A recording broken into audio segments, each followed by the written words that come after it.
Greetings, friend of karmic affinity. In the bustling whirl of life, perhaps every one of us longs to find a deep place of peace. We often try to grasp so many things to feel secure, but Buddhism teaches that true serenity only sprouts from the art of letting go. To understand this clearly, contemplate with me the story of the porcelain cup.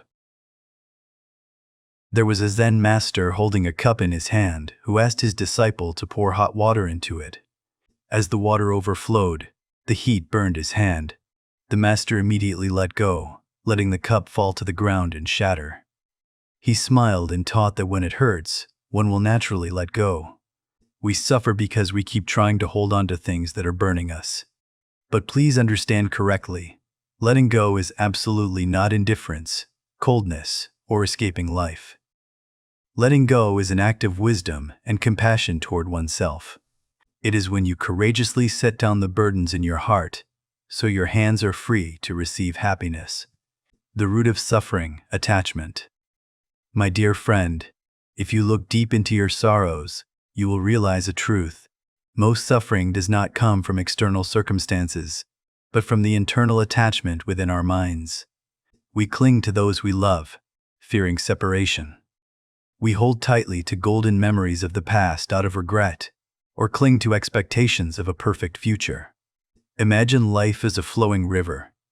The nature of water is always to move and flow away. If you try to use your hands to grasp the current, keeping it for yourself, the water will slip through your fingers, leaving you only with exhaustion. That is attachment. Letting go here means you learn how to love without possessing. You cherish the presence of loved ones and beautiful moments right now, but you also accept the law that everything will eventually change.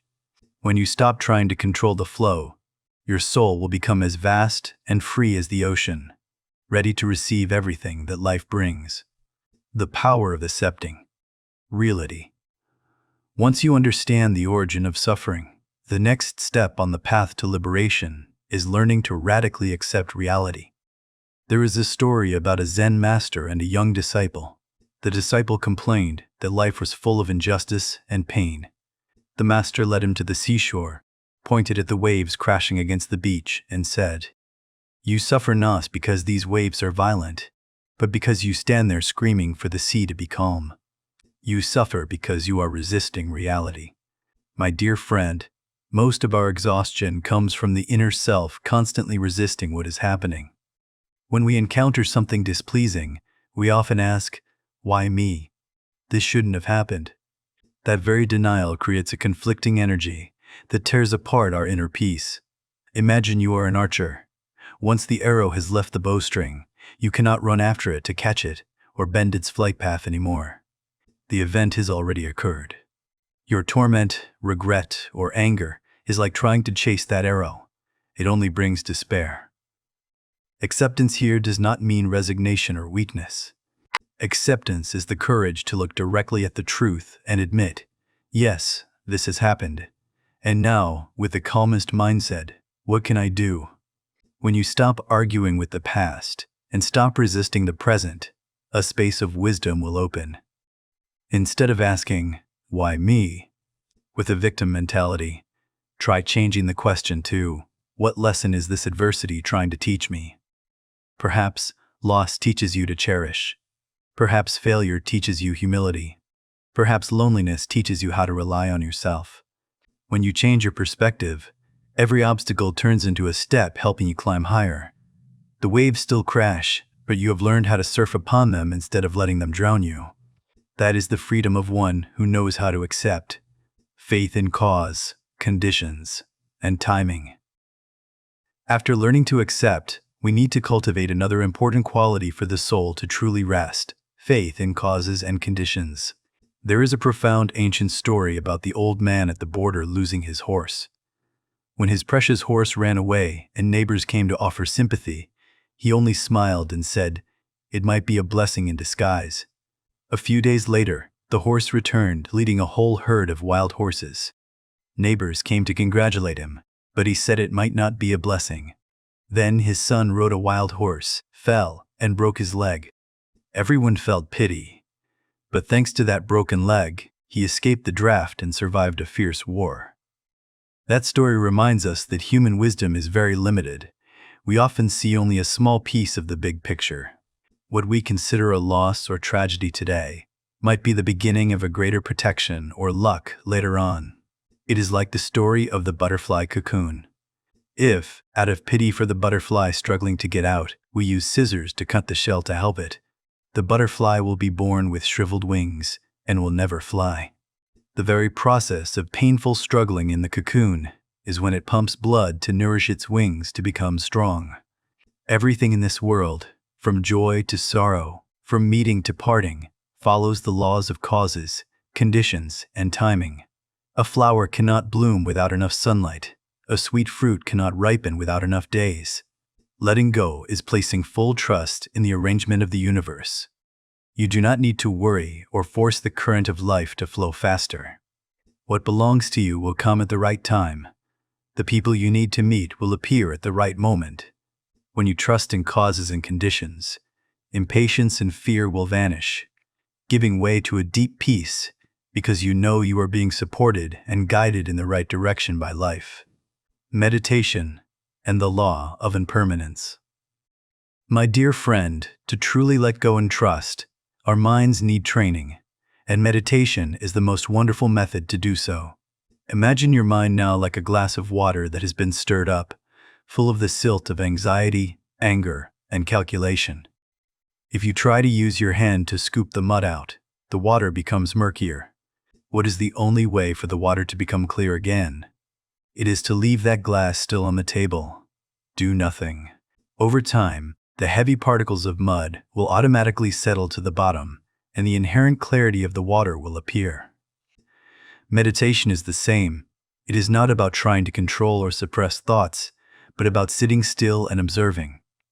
Begin by returning to your breath. When breathing in, be aware that you are receiving life. When breathing out, smile and relax your whole body. Each mindful breath is a time you allow the mind to settle. In that silence, you will begin to clearly see the law of impermanence in operation. You observe an anger arising, making your heart beat fast, then slowly calming down and vanishing.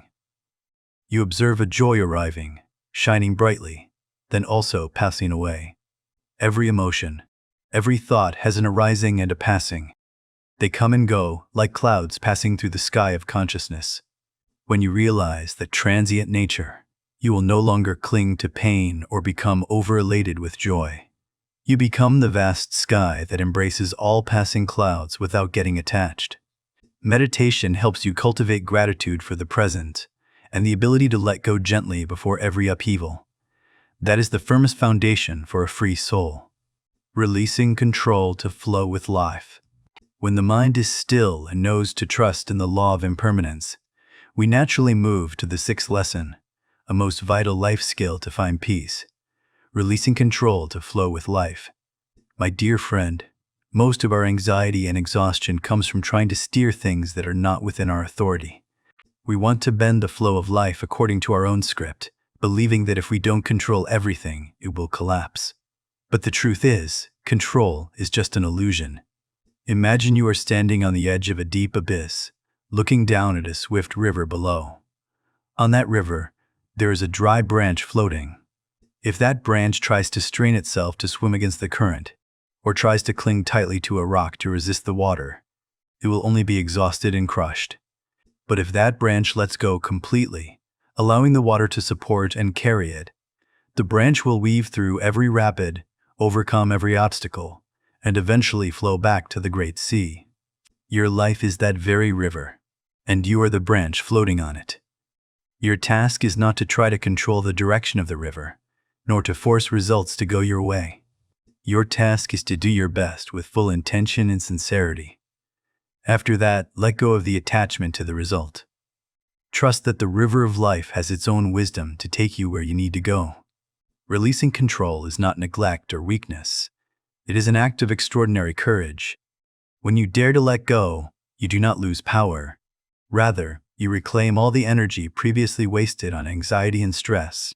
You will find yourself light, flexible, and ready to adapt to every turn in life. When you no longer try to fight the current, you will live a life that is much more harmonious and peaceful. Compassion, the medicine to heal deep wounds.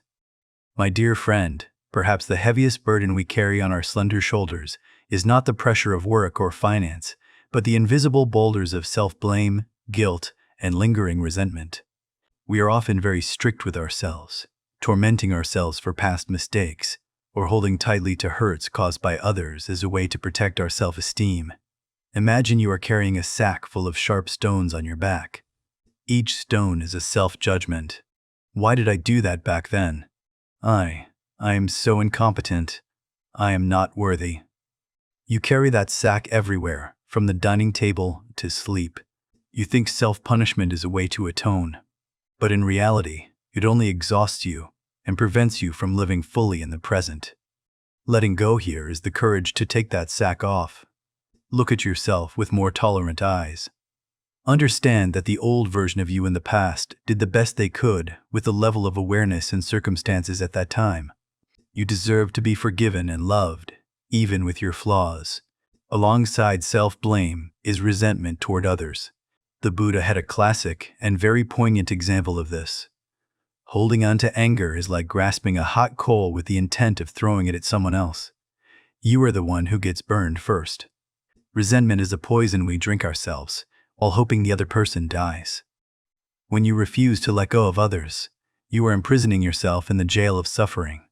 To dissolve that burning coal and heavy sack of stones, we need to practice metta bhavana, or loving-kindness meditation. This is not weakness or compromising with evil, but an inner strength to cool the soul. Begin by sending loving energy to yourself. May I be peaceful. May I be free from suffering. Then, expand that compassion to even those who have hurt you. Understand that they, too, are victims of the pain and ignorance within them. When you arouse a compassionate heart, you not only release them, but more importantly, you release yourself from the fire of resentment. When compassion is present, the attachment to pain will vanish, giving way to absolute serenity and relief. That is the pinnacle of letting go, bringing letting go into everyday breath. My dear friend, we have traveled together through a long journey of consciousness, from identifying suffering to awakening compassion. But all those beautiful philosophies will only be soulless words if you do not bring them into reality, blending them into every breath and footstep in daily life.